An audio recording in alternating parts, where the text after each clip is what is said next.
So good morning guys, this is Gaurav. Welcome to online classes of GChem.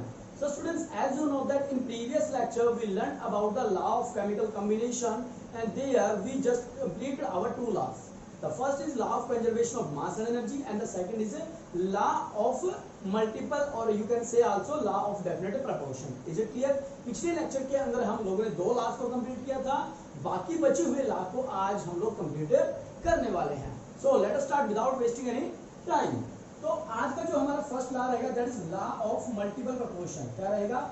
Law of multiple proportion. इसके बारे में हम लोग discuss करने वाले हैं. Is it clear? Law of multiple proportion. अब बच्चों ये लॉ किसने दिया था? ये लॉ जो दिया था वो दिया था जॉन डेल्टन ने.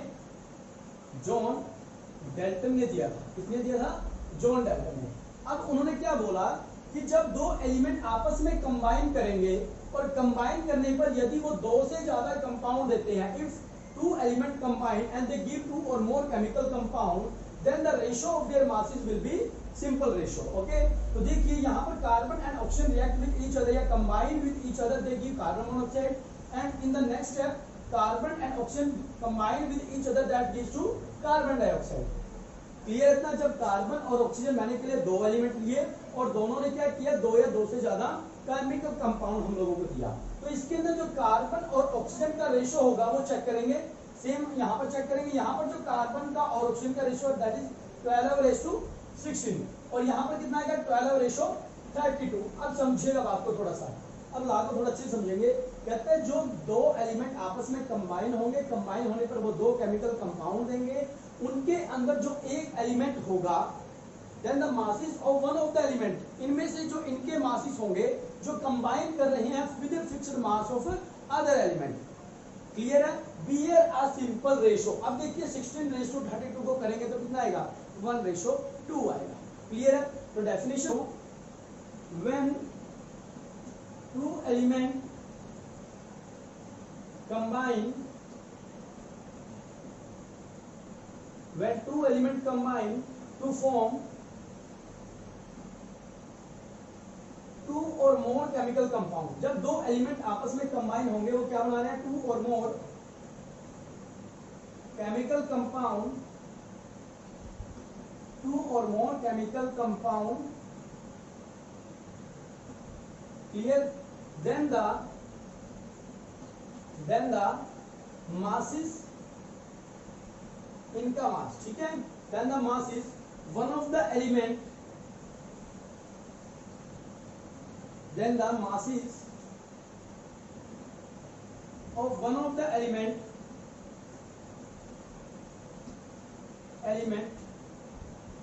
which combine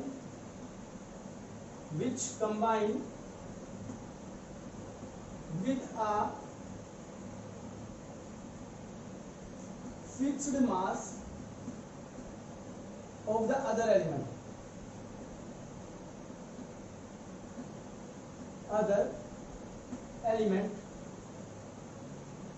Bear a simple ratio.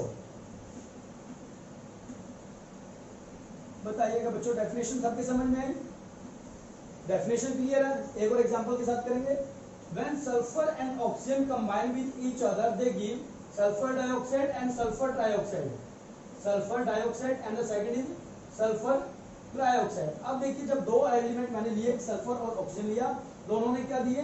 दो अलग अलग chemical compound, sulphur dioxide and sulphur trioxide. इसके अंदर जो ऑक्सीजन होगा उसके मासेस का अगर हम रेशियो निकालेंगे, कब?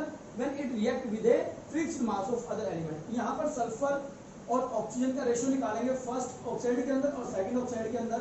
फर्स्ट में कितना है हमारे पास? 16. सल्फर का मास कितना होता है बच्चों? 16. क्लियर? सॉरी 16 इसका एटॉमिक नंबर होता है. मास कितना होगा? 32 होगा. कितना होगा बच्चों? 32. ऑक्सीजन कितना होगा हमारे पास? That is 64. क्लियर?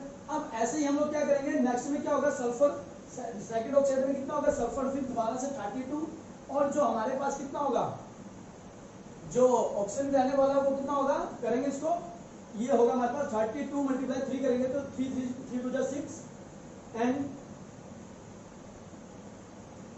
4 32 4 2 6 और 6 3 96. ये हमारे पास जो ऑक्साइड होगा दैट इज 96 होगा. क्लियर है बच्चों? अब देखिएगा, जब ऑक्सीजन का मासेस का हम लोगों ने रेशियो किया कब, when it combine with a fixed mass of other element that is sulphur. इनका जो रेशियो निकालेंगे ऑक्सीजन का, दैट इज 64 रेशियो कितना होगा 96। तो इनका रेशियो क्या आएगा हमारे पास 4:6 एंड देन 2:3। कितना आएगा बच्चों, इनका जो रेशियो आने वाला वो कितना आएगा, सिंपल रेशियो होगा that is 2:3। Is it clear, सबको क्लियर है। तो ये था हमारे पास लॉ ऑफ मल्टीपल प्रोपोर्शन। अब इसके भी हाफ एक न्यूमेरिकल करते हैं बच्चों, देखिए क्या बोलते हैं न्यूमेरिकल में। सब लोगों ने तैयार लेना बच्चों, आप लोगों से रिक्वेस्ट है अपने नोट्स साथ के साथ बनाते रहना, जो मैं थंबनेल पे मेंशन भी करता हूं कि विद लेक्चर नोट्स। ये वही लेक्चर नोट्स हैं जो आप लोगों को थंबनेल में शो होते हैं। क्लियर। तो देखिएगा बच्चों न्यूमेरिकल क्या बोलता है, कार्बन है हमारे पास, उसने 2 ऑक्साइड बनाए। क्या बनाए, तो लिखिएगा फर्स्ट क्वेश्चन, ये एग्जाम में भी ऐसे क्वेश्चन आएंगे बच्चों आप लोगों के पास। क्या बोलता है, carbon is found to be form, carbon is found to be form 2 oxide. कितने ऑक्साइड बनाए भाई, 2 ऑक्साइड बनाए। ठीक है, carbon is found to be form 2 oxide. Clear. Containing, उनके अंदर कार्बन की अमाउंट कितनी है, कंटेनिंग कितनी है भाई लोग, 42.9%, 2.9%, और सेकंड वाले में है 27.3% of carbon. Illustrate the data, data को पढ़िए और बताइए कि that data proves the law. Clear है ना, कि डाटे को पढ़कर आप लोग बताइए कि लॉ हमारा ठीक है या नहीं है। तो देखिएगा इसका सॉल्यूशन, हमारे पास कितने ऑक्साइड है बच्चों, 2 ऑक्साइड है। क्लियर। फर्स्ट ऑक्साइड यहां लिखा and then this is second oxide. हमारे पास एलिमेंट कितने यूज हुए, कार्बन एंड ऑक्सीजन। यहां पर कार्बन की जो वैल्यू है दैट इज 42.9% और सेकंड के अंदर कितनी है 27.3%। ये हमारे पास कार्बन की अमाउंट रहती है दोनों ऑक्साइड के अंदर। Now calculate the amount of oxygen in first experiment, first oxide and then second oxide. अब देखिए 42.9 हमारे पास आया है, तो 100 में से सब्ट्रैक्ट करेंगे इसको, कितना आएगा बच्चों, ये आएगा हमारे पास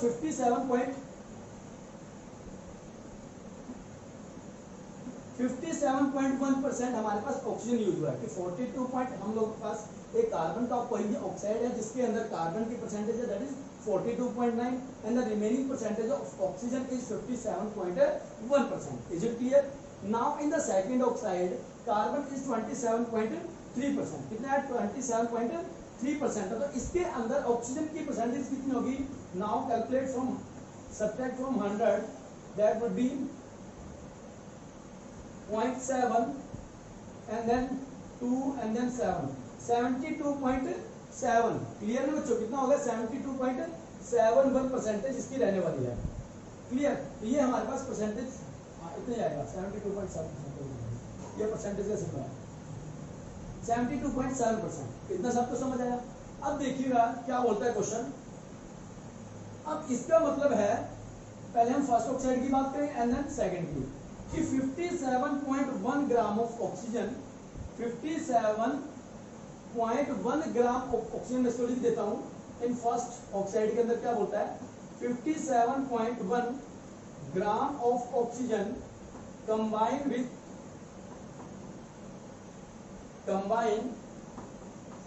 विथ कितने ग्राम ऑफ ऑक्सीजन के साथ 42.9 बाय पार्ट्स मास लिख देता है आप लोग लिखिएगा 42.9 ग्राम ऑफ कार्बन। इतना समझ आया बच्चों सबको।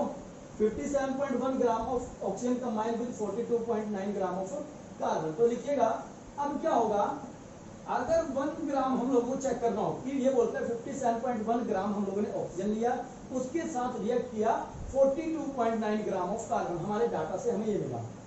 अब ये पूछता है कि अगर 1 ग्राम ऑक्सीजन है हमारे पास, 1 ग्राम ऑफ ऑक्सीजन कितने कार्बन के साथ रिएक्ट करेगा वो निकालेंगे। दैट इज 42.9 डिवाइड बाय कितना होगा 57.1 ग्राम। क्लियर है। तो इसकी वैल्यू कितनी आएगी बच्चों, कैलकुलेट करेंगे 0. कितना है 75, तो 0.75 ग्राम कि 1 ग्राम ऑक्सीजन हमारा कंबाइन करेगा 0.75 ग्राम ऑफ कार्बन के साथ। बताइएगा ये सबके समझ आया, क्लियर है ना, बहुत बढ़िया। ये सबके क्लियर है भाई, आप लोग क्या है ऐसे ही हम लोग सेकंड एक्सपेरिमेंट के अंदर चेक करेंगे। क्या बोलता है 72.7 ग्राम ऑफ कार्बन, क्या बोलता है 72.7 gram of carbon combine with 72.7 gram of oxygen combine with 27.3% of carbon. Clear? 72.7 gram of oxygen combine with कितने के साथ, that is combine with 27.3 gram of क्या ये कार्बन। इतना समझ में आया कि 72.7 ग्राम हमारे पास क्या है, ऑक्सीजन है, जो कंबाइन कर रहा है 27.3 ग्राम ऑफ कार्बन के साथ। बाकी मैं क्वेश्चन को यहाँ सोल्व कर रहा हूँ, एक बार देखिएगा बच्चों। ये है तो 1 ग्राम ऑफ कार्बन के 1 ग्राम ऑफ ऑक्सीजन कितने कार्बन के साथ रिएक्ट करेगा। 1 gram of oxygen combine with, calculate करेंगे, that would be 27.3 gram divide by क्या होगा 72.7 ग्राम। अब ग्राम से बच्चों ग्राम कैंसिल होगा, कैलकुलेट करके बताइएगा भाई कितना आया, 0. जो वैल्यू आएगी that would B 0.376। Is it clear? अब बच्चों जो रेशो निकालेंगे हम लोग फर्स्ट ऑक्साइड के अंदर और सेकंड ऑक्साइड के अंदर, वो रेशो चेक करेंगे। दैट वुड बी कितना था यहाँ पर हमारे पास, दैट इज 0.75 ग्राम, और जो सेकंड ऑक्साइड के अंदर वैल्यू आई है दैट इज 0.376। अब इनका देखिएगा 37 2 कितना होगा 74, तो हमारे पास जो अप्रोक्स रेशो आएगा वो होगा 2:1। बताइएगा क्वेश्चन सबके क्लियर है, सबके आ गया भाई आप लोग के, तो बहुत बढ़िया। अब एक बार क्वेश्चन को रिपीट करते हैं। क्या बोलता है कि हमारे पास कार्बन है, carbon found to be form 2 oxide, carbon ने 2 ऑक्साइड बनाया ऑक्सीजन के साथ मिलकर, इसमें कार्बन की परसेंटेज रहती है वो रहती है 42.95%। इन फर्स्ट ऑक्साइड के अंदर कितनी रहेगी 42.9%, और सेकंड जो ऑक्साइड है उसके अंदर रहती है 27.3%। तो हम लोगों ने 100 में से निकाला, 100 में से जो बचा हुआ वो क्या ऑक्सीजन है, तो वो कितना फर्स्ट ऑक्साइड के अंदर 57.1 ग्राम, और सेकंड जो ऑक्साइड है उसके अंदर वैल्यू कितनी है 72.7 ग्राम। इतना क्लियर होगा, बहुत बढ़िया। अब हम लोगों ने क्या किया, 1 ग्राम ऑफ ऑक्सीजन की वैल्यू निकाली, कितना कि 1 ग्राम ऑफ ऑक्सीजन कितने कार्बन के साथ रिएक्ट करेगा, दैट इज 0.75 ग्राम। ऐसे ही सेकंड ऑक्साइड में निकाली कि 1 gram of oxygen combine with कितने के साथ 0.375 कार्बन के साथ कंबाइन होगा।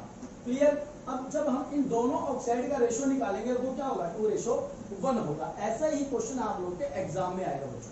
क्लियर? और स्पेशली जो एडवांस केमिस्ट्री की प्रिपरेशन करें उनके लिए बोल देना चाहूंगा, ऐसे क्वेश्चन से थोड़ा ध्यान से कीजिएगा, क्योंकि ये बहुत सिंपल होते हैं, बस इनकी इक्वेशन थोड़ा पजल करने वाली होती है। क्लियर? तो चलते हैं नेक्स्ट लॉ की तरफ। जो नेक्स्ट लॉ है हमारे पास वो रहेगा लॉ ऑफ रेसिप्रोकल। क्या रहता है बच्चों, लॉ ऑफ रेसिप्रोकल। इन्होंने दिया था, रिचर्ड नाम के साइंटिस्ट ने दिया था, पता नहीं कब दिया, ठीक है, कुछ 1792 के आसपास दिया था, वो कंफर्म नहीं है, ठीक है। देखिएगा नेक्स्ट जो हमारे पास क्या है लॉ है वो है लॉ ऑफ रेसिप्रोकल। बच्चों फर्स्ट लॉ आप लोगों को सबको क्लियर है ना? अगर कोई भी डाउट रहता है तो कमेंट बॉक्स में कमेंट जरूर डाल देना, ठीक है। लॉ ऑफ रेसिप्रोकल क्लियर, किन्होंने दिया था, रिचर्ड नाम के साइंटिस्ट ने दिया था। अब देखिए ये लॉ क्या बोलता है, और ये ना मॉडिफाई लॉ बच्चों, एक्चुअल में हमारे जो लॉ ऑफ केमिकल कॉम्बिनेशन का ये 4th लॉ है, जो एनसीईआरटी में बिल्कुल भी मेंशन नहीं है। क्लियर है? ये सिर्फ आप लोगों को एडवांस बुक्स के अंदर मिलेगा। क्यों मिलेगा? क्योंकि एनसीईआरटी का पार्ट नहीं है। जो एकेडमिक की प्रिपरेशन करें उनको टेंशन लेने की जरूरत नहीं है। ये लॉ समझ आया कि नहीं आया, वैसे कोशिश करना कि समझ आ जाए, ताकि आप लोग जब भी कहीं एंट्रेंस या कोई भी एग्जाम दोगे वहां पर ये बड़ा परेशान करता है। तो समझिएगा लॉ को। क्या बोलते हैं कि इसके अंदर हम लोगों ने रेशो निकालना है किन्हीं 3 एलिमेंट के बीच में, जबकि उस 3 एलिमेंट में से 2 एलिमेंट किसी फिक्स्ड मास वाले के साथ डायरेक्टली या सेपरेटली कंबाइन हो, उसका रेशो, और जब वो आपस में डायरेक्टली क्या हो कंबाइन हो, उनका रेशो। That is check. अब मैंने 3 यहाँ पर एलिमेंट लिए, फर्स्ट लिया hydrogen and second carbon and oxygen. Hydrogen ने मिक्स करके और कार्बन के साथ क्या बनाया, that is form methane, CH4 बनाया। When hydrogen combined with oxygen it gives to us water, and when carbon combine with oxygen that gives to carbon dioxide. इतना clear? I repeat it, जब carbon ने hydrogen के साथ combine हुआ इसने बनाया methane, और जब कार्बन ऑक्सीजन के साथ कंबाइन हुआ क्या बनाता है? Carbon dioxide. और जब हाइड्रोजन ऑक्सीजन के साथ कंबाइन होता है इट फॉर्म्स वाटर। इतना क्लियर? तो देखिए बच्चों, यहां पर क्या बोलता है, CH4 को पढ़ेंगे पहले। इसका मतलब क्या है कि इसके अंदर 12 ग्राम कार्बन है और 1 ग्राम क्या है? हाइड्रोजन है। तो लिखेंगे 12 gram of hydrogen carbon, 12 gram of carbon combine with किसके साथ? 4 gram of hydrogen, 4 gram of hydrogen. समझिएगा पहले क्या बोलता है, 12 gram of carbon combine with 4 gram of hydrogen. अब सॉरी ये गलती बाय मिस्टेक वो हो गया, थोड़ा डायग्राम अपना बना लेना, ठीक है। सेकंड में क्या बोलता है, वाटर था हमारे पास, इसके अंदर क्या बोलता है कि 16 ग्राम of oxygen, 16 gram of oxygen combined with 2 gram of hydrogen. Clear है बच्चों? अब देखिएगा मैंने क्या बोला कि यहां पर 2 एलिमेंट होंगे जो सेपरेटली कंबाइन करेंगे किसी थर्ड एलिमेंट के साथ जिसका मास क्या होगा? फिक्स होगा। तो यहाँ पर मैं हाइड्रोजन को मान के चलता हूं, मगर इसको फिक्स करने के लिए क्या होगा कि यहाँ पर 4 है, यहाँ पर 2 है, तो मैं इसको फिक्स करने के लिए क्या करूंगा, इधर कार्बन इस टर्म को मैं 2 से मल्टीप्लाई करूंगा, 2 से करूंगा तो नई इक्वेशन क्या बन के आएगी, 32 ग्राम of oxygen, 32 gram of oxygen combine with 4 gram of hydrogen. ये हमारे पास नई इक्वेशन बन के आती है। क्लियर है बच्चों? अब देखिएगा यहाँ पर 4 हाइड्रोजन तो क्या फिक्स है, उसको हम रेशो हम लोगों को चेक नहीं करना, हमें चेक करना है सिर्फ कार्बन एंड ऑक्सीजन का। क्लियर? तो देखिएगा यहाँ पर कार्बन का कितना हमारे पास 12 है, ऑक्सीजन कितना है 32 है, तो रेशो कैलकुलेट करेंगे 3 रेशो कितना आएगा 8 आएगा बच्चों। बताओ समझ आया?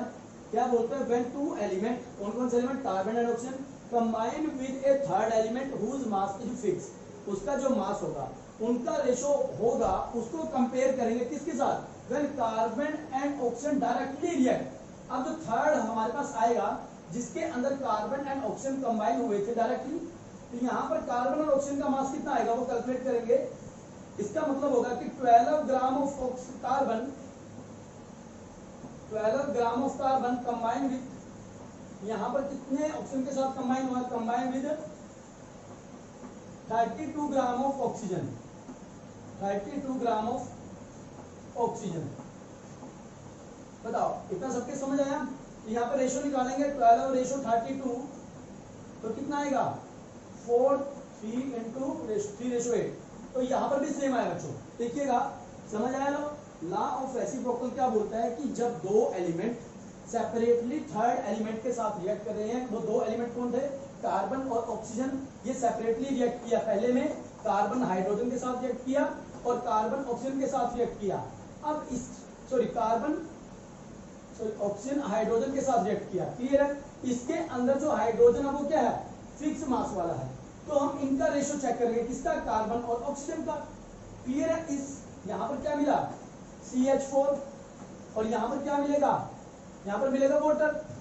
अब यहाँ H और H तो कॉमन हो गया, तो कार्बन और ऑक्सीजन का रेशो निकालेंगे, इसका रेशो लेंगे, ठीक है। और दूसरा जो रेशो होगा इसका, जब कार्बन डायरेक्टली रिएक्ट हुआ ऑक्सीजन के साथ, इनका जो कार्बन डाइऑक्साइड बनेगा इसके अंदर कार्बन और ऑक्सीजन का जो रेशो लेंगे उसको जब हम लोग चेक करेंगे वो क्या होगा, एक दूसरे का सिंपल रेशो होगा। क्या होगा, या सिंपल रेशो होगा। तो इतना समझ आया? अब डेफिनेशन को लिखिएगा इसकी, ये रफ कर दूं, उतार लिया ना सब लोगों ने, बहुत बढ़िया। अब इसको देखिए डेफिनेशन क्या होगी इसकी,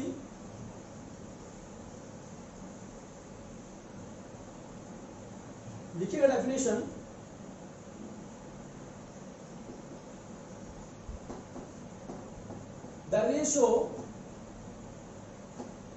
the ratio of the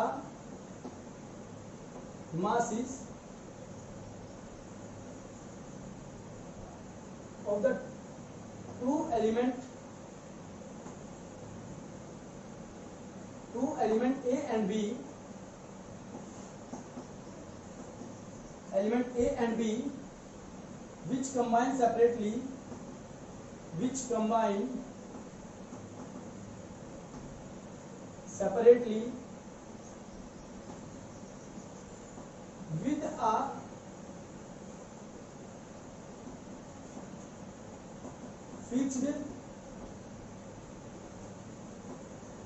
with a fixed mass of third element C. Third element C, clear, is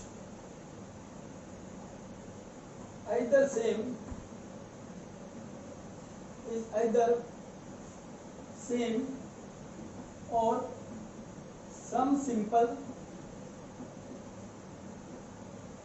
multiple, वो सिंपल भी होगा कि उन दोनों का रेशो सेम होगा या फिर मल्टीपल भी हो सकता है। इस some simple multiple of ratio of the masses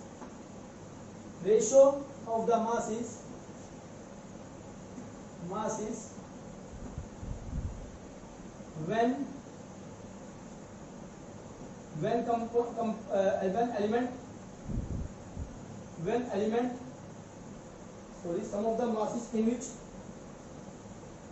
some of the masses in which element A and B combined directly। समझ आया बच्चों? वही चीज है जो अभी हम लोगों ने न्यूमेरिकल में की है, सॉरी एग्जांपल में की थी, A and B combined directly. अब डेफिनेशन को ध्यान से समझेगा। डेफिनेशन को मैं पिछले एग्जांपल के साथ कंपेयर करूंगा। यहाँ पर दो रेशो है। पहला रेशो क्या है? जब हमारे पास दो एलिमेंट, कौन कौन से? हाइड्रोजन और कार्बन को मान लेते हैं। ए हाइड्रोजन मानना, बी हमारे पास क्या हो गया? ऑक्सीजन हो गया, सॉरी ए हमारे पास कार्बन, बी ऑक्सीजन हो गया, और ये थर्ड एलिमेंट सी के साथ कंबाइन करें डायरेक्टली। देखिए ए प्लस सी और बी प्लस सी, सी क्या है? इसका मास फिक्स है। यहाँ पर जो कंपाउंड बनेगा ए सी और दूसरा कंपाउंड बनेगा बी सी, इसके अंदर ए और बी की जो रेशो होगी, क्लियर है बच्चों? ए और बी की जो रेशो होगी वो सिंपल होगी, सेम भी हो सकती है और सिंपल भी हो सकती है और मल्टीपल भी हो सकती है। किसके? जब ए और बी डायरेक्टली कंबाइन होंगे। क्या होगा? ए और बी जब डायरेक्टली कंबाइन होंगे और ये क्या देंगे? ए बी नाम का कंपाउंड देंगे, और ए बी के अंदर जो रेशो होगी इसका सिंपल भी हो सकता है और मल्टीपल भी हो सकता है। ये हमारा लॉ ऑफ रेसिप्रोकल बोलता है। बताइएगा, इतना सबके समझ आया? तो चलो नेक्स्ट अब एक न्यूमेरिकल छोटा सा कर लेते हैं on the behalf of this law. ये सबके समझ आया ना बच्चों? अपने नोट्स साथ के साथ उतारते रहना, बाद में मत बोलना कि सर हम लोगों ने देखा नहीं, ये नहीं किया। तो चलो कोई बात नहीं, वीडियो है, जब दिल करे घोड़ों सर को रोक देना भाई, हम लोग तो खड़े हैं आप लोग की सेवा में, ठीक है? जब दिल किया रोक दिया, जब दिल किया चला दिया, ठीक है? अब एक क्वेश्चन लेते हैं। क्या बोलता है? अमोनिया कंटेन, जिसको NH3 लिखेंगे, अमोनिया, क्लियर है बच्चों? NH3 में क्या लिखेंगे? अमोनिया लिखेंगे। अमोनिया के अंदर क्या बोलता है?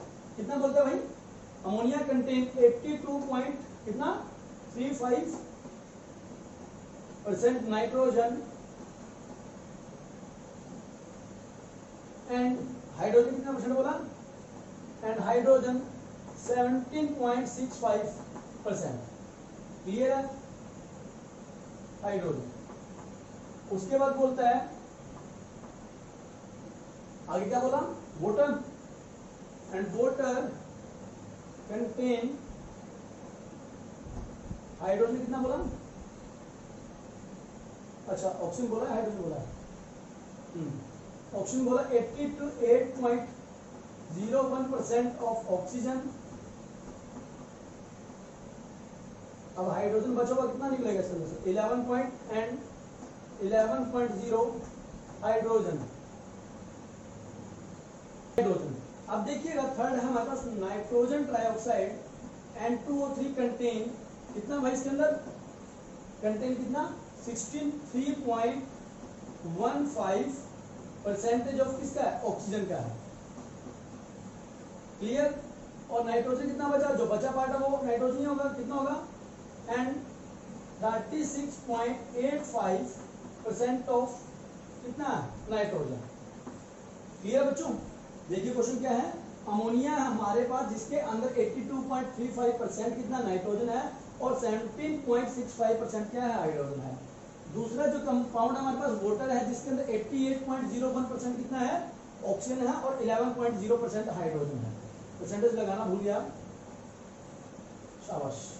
उसके बाद नाइट्रोजन ट्राइऑक्साइड है, इसके अंदर 63.15% हमारे पास ऑक्सीजन है और 36.85% हमारे पास क्या नाइट्रोजन है। तो क्वेश्चन को देखिएगा क्या बोलते हैं, अमोनिया के अंदर क्या है 82.35% की जगह मैं क्या बोल सकता हूँ, ग्राम बोल सकता हूँ, ग्राम 82.35% या 82.35 gram of nitrogen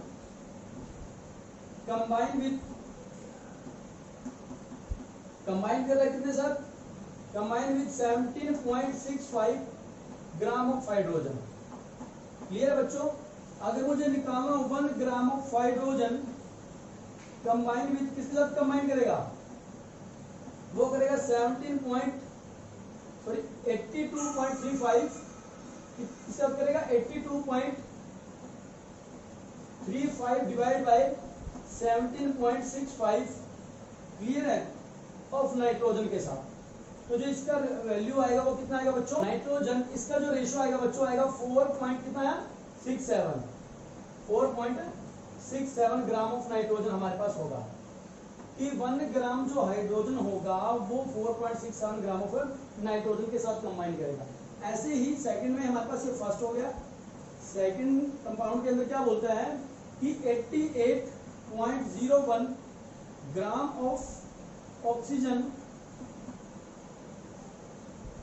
combine with किसके साथ 11.0 ग्राम ऑफ हाइड्रोजन के साथ कंबाइन कर रहा है। कितना क्लियर है ना, 11.10 होगा, ये 11.10 बच्चों। तो बोलेंगे 1 ग्राम ऑफ हाइड्रोजन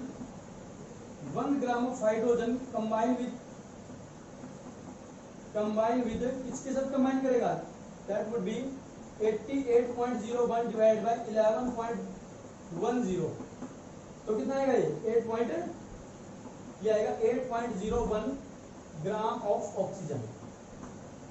क्लियर है बच्चों। अब देखिएगा हमारे पास क्या है, इन दोनों का रेशियो निकालेंगे पहले, कार्बन और किसके साथ है, नाइट्रोजन और हाइड्रोजन का। समझिएगा, देखो वो दो कंपोनेंट कौन से हैं, एक नाइट्रोजन हाइड्रोजन के साथ मिलकर क्या बना रहा है NH3, दूसरा ऑक्सीजन जब हाइड्रोजन के साथ मिलकर क्या बना रहा है H2O। HS तो कॉमन हो गया, हमें रेशियो किसका निकालना, नाइट्रोजन और ऑक्सीजन का। तो रेशियो कितना आएगा इनका, वो रेशियो आएगा हमारे पास 4.67 रेशियो 8.01, ये आएगा 4.67 कितना आएगा 8.01। अब इसको कैलकुलेट करेंगे तो क्या आएगा, ये आएगा अप्रोक्स 1.72 रेशियो, इसके आसपास आएगा बच्चों। बताइएगा इतना समझ आया, क्लियर है ना। अब थोड़ा रफ कर देते हैं। अब हमारे पास बचा कौन, N2O3। ये अब जब डायरेक्टली जो हमारे पास दो एलिमेंट है जब वो डायरेक्टली कंबाइन करेंगे तो हमारे पास थर्ड एलिमेंट जो कंपाउंड होगा उसके अंदर क्या होता है, लिखेंगे N2O3, इसके अंदर है कि 63.15 ग्राम ऑफ ऑक्सीजन combined with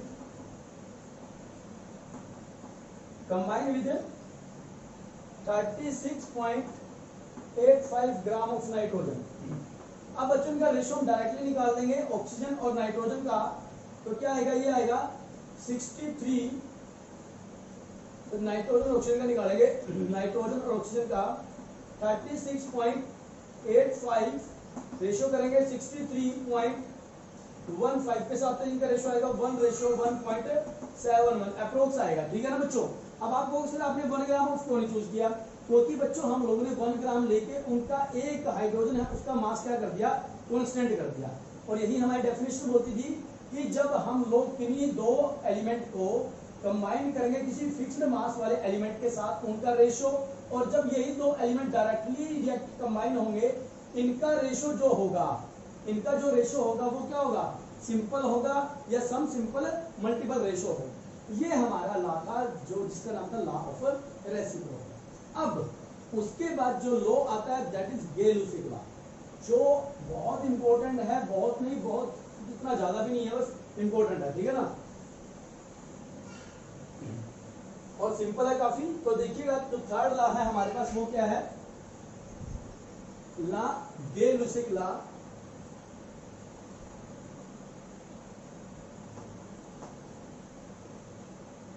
अब देखिएगा, दिया किसने था, नाम से क्लियर है भाई, गिवन बाय जोसेफ गै-लुसिक ने दिया था। नाम इनका काफी बड़ा, शॉर्ट फॉर्म में लिख देते हैं, ठीक है। इन्होंने क्या बोला कि जब दो गैसेस एटम आपस में कंबाइन करेंगे, क्लियर है, उनका जो रेशो होगा अब की बार बाय मास नहीं होगा, अब की बार बाय वॉल्यूम होगा, क्लियर है। जब दो कोई भी एलिमेंट, सॉरी, जब भी दो कोई गैसेस मॉलिक्यूल आपस में कंबाइन करेंगे, उनका रेशो सिंपल होगा, मगर अब की बार बाय मास नहीं, बाय वॉल्यूम होगा। तो देखिए, 1 volume of hydrogen combine with 1 volume of chlorine gas that gives to 2HCl, मतलब एक एक ने मिलकर क्या दिया, 2 वॉल्यूम दिया। बताओ, इतना क्लियर है। ऐसे ही हाइड्रोजन प्लस ऑक्सीजन, क्लियर है, gives to us 2H2O। 1 volume of hydrogen, clear, 1 volume of oxygen that gives to 2 volume of water. Water यहाँ पर स्टीम की फॉर्म में रहेगा, क्लियर है बच्चों। अब इसको बैलेंस करेंगे तो यहाँ लिख देंगे 2, तो यहाँ कितना हो जाएगा, 2 volume of hydrogen gas combined with 1 volume of oxygen gas that gives to 2H2O, clear है बच्चों। ऐसे ही अब इसकी डेफिनेशन लिखिएगा, ये समझ आया कि यहाँ पर जब दो गैसेस मॉलिक्यूल, ये सिर्फ ना गै-लुसिक लॉ था, ये गैसेस एटम के लिए था, इसके लिए गैसेस जो एलिमेंट होते हैं उनके लिए था, क्लियर है। जो पीछे वाले लॉ थे वो कोई भी कंपाउंड के लिए हो सकते हैं। अब देखिए इसकी डेफिनेशन लिखिएगा, व्हेन गैसेस कंबाइन, जब गैसेस आपस में कंबाइन होती हैं और आर प्रोड्यूस या फिर प्रोड्यूस हो in a chemical reaction, in a chemical reaction, किसी भी केमिकल रिएक्शन के अंदर, in a chemical reaction they do so, वो इस तरह से कंबाइन होंगी कि वो एक सिंपल रेशो देंगे, in a simple ratio, they do so in a simple ratio produced by all gases, produced by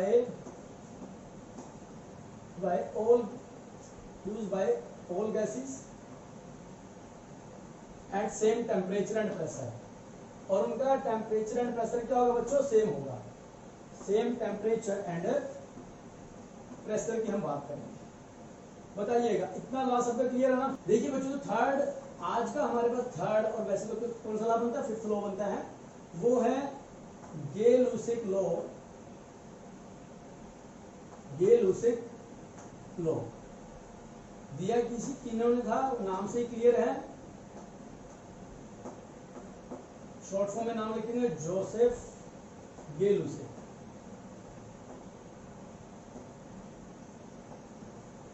clear है बच्चों। अब देखिए इन्होंने क्या बोला, जो ये लॉ था ये गैसियस मॉलिक्यूल के लिए था, जो पीछे वाले लॉ थे, जो हमारे पास पीछे के 4 लॉ थे, वो किसी भी केमिकल कंपाउंड के लिए हो सकते हैं, मगर ये स्पेशली गैसियस मॉलिक्यूल के लिए है।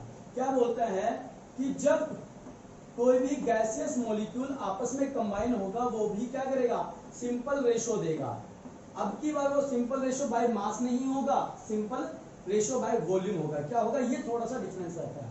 पीछे वाला में अभी तक जो रेशो निकाला था वो बाय मास निकाला था, मतलब उनके एटॉमिक या मॉलिक्यूलर मास का रेशो निकाला था, मगर अब की बार वॉल्यूम का, मतलब कितना अमाउंट हम लोगों ने लिया है। यहाँ पर लिखेंगे 1 volume of hydrogen combine with 1 volume of chlorine gas that gives to 2 volume of HCl gas. इतना क्लियर। ऐसे ही हम बोल सकते हैं कि 2 वॉल्यूम ऑफ हाइड्रोजन, कितना volume, 2 volume of hydrogen when combined with 1 volume of oxygen that gives to 2 volume of vapours या स्टीम। बताओ, इतना क्लियर है ना। तो ये था, बहुत सिंपल लॉ रहता है हमारे पास, कौन सा, गै-लुसिक लॉ। अब इसकी डेफिनेशन लिखिएगा बच्चों। डेफिनेशन में क्या बोलता है, व्हेन गैसेस कंबाइन, जब गैसेस क्या होंगी, व्हेन गैसेस कंबाइन, क्लियर, और आर प्रोड्यूस्ड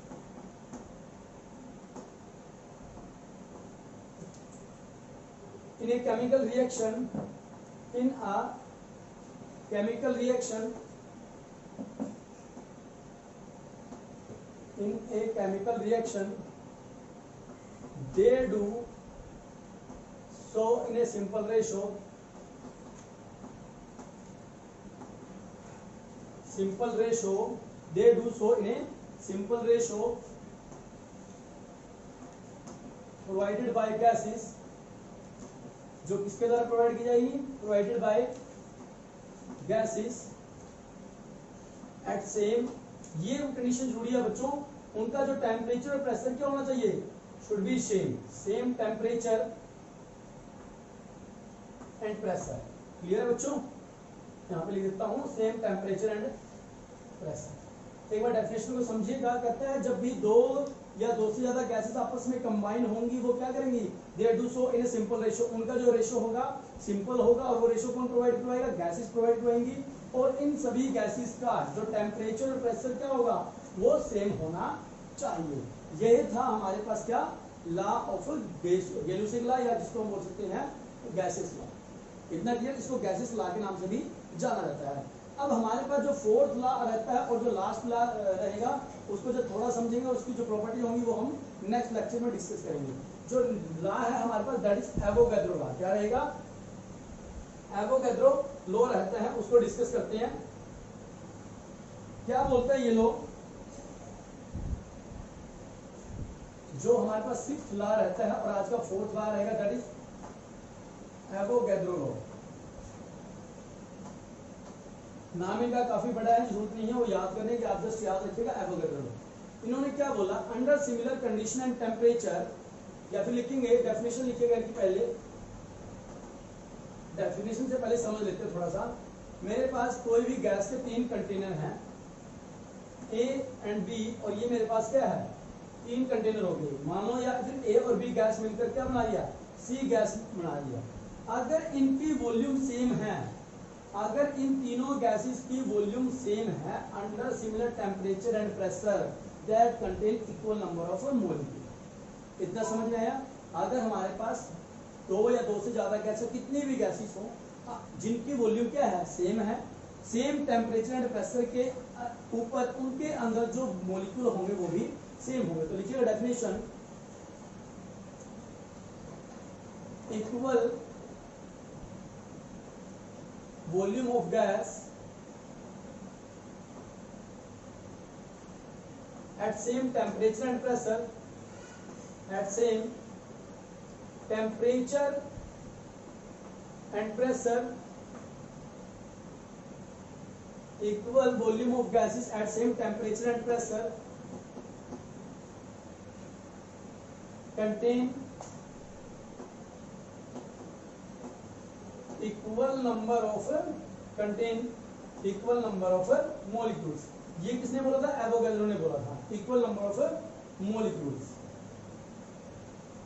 क्लियर है बच्चों, ये किसने बोला था, एवोगैड्रो ने बोला था। और बच्चों ये एवोगैड्रो ही था जिन्होंने एटम और मॉलिक्यूल के बीच में डिफरेंस बताया था। क्या बताया था, वो एवोगैड्रो ही था जिसने एटम और मॉलिक्यूल के बीच में डिफरेंस बताया था। वो डिफरेंस क्या बताया इन्होंने डेफिनेशन दी थी एटम और मॉलिक्यूल की। तो लिखिएगा, it is the smallest particle, it is the smallest particle which can take part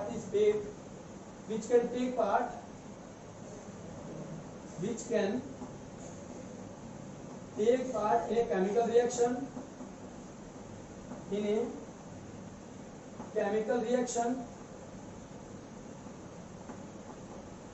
and may or may not be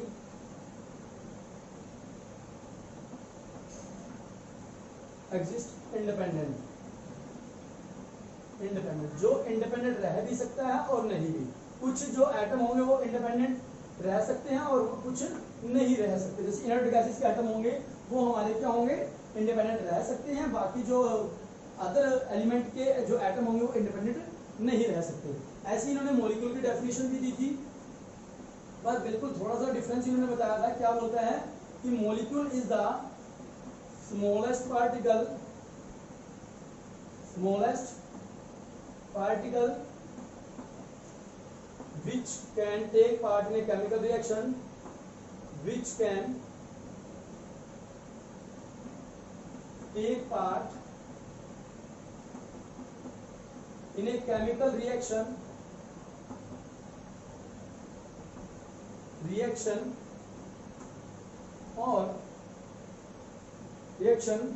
and may exist independent क्या बोलता है, which जो केमिकल रिएक्शन में पार्टिसिपेट करेगा and may exist as independent, और जो independent exist करता है हमेशा में जो मॉलिक्यूल होते हैं वो स्टेबल होते हैं, एटम स्टेबल भी हो सकता है और अनस्टेबल भी हो सकता है, क्लियर। मगर मॉलिक्यूल होगा वो क्या होगा, हमेशा ही स्टेबल आप लोग को मिलेगा। तो बच्चों आज के लिए इतना ही पढ़ते हैं, ये हमारे पास 6 के 6 लॉ कंप्लीट होते हैं जो बहुत इंपॉर्टेंट है जब आप लोग आपके लैब के अंदर या फिर एग्जाम के अंदर बैठे हो, वहां पर रिएक्शन को बैलेंस करने में हेल्प करेंगे और लैब के अंदर आप लोग को रिएक्शंस करने में हेल्प करेंगे। तो क्लियर है बच्चों, आप लोगों से रिक्वेस्ट करना चाहूंगा, यदि आप लोग हमारे चैनल पे नए हैं तो चैनल को सब्सक्राइब करना मत भूलिएगा ताकि आप लोगों के पास लेटेस्ट वीडियो आती रहे। तो आज के लिए इतना ही, धन्यवाद।